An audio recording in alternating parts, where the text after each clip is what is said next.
अब बात तेलंगाना की। चीफ मिनिस्टर और सदर बीआरएस चंद्रशेखर राव ने सिद्दीपेट जिले में कोनाईपल्ली वेंकटेश्वर स्वामी मंदिर में खुसूसी पूजा की।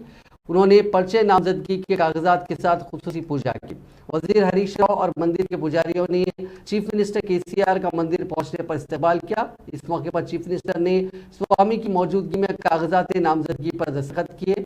बताया जाता है कि जब भी केसीआर इलेक्शन में अपना पर्चे नामजदगी दाखिल करते हैं, इससे कबल वो इस मंदिर में पूजा करने आते हैं। 9 नवंबर को चीफ मिनिस्टर गजवेल के साथ साथ कामारेड्डी में पर्चे नामजदगी दाखिल करने वाले हैं। उसी दिन वो बीआरएस के जलसे आम में शिरकत करेंगे।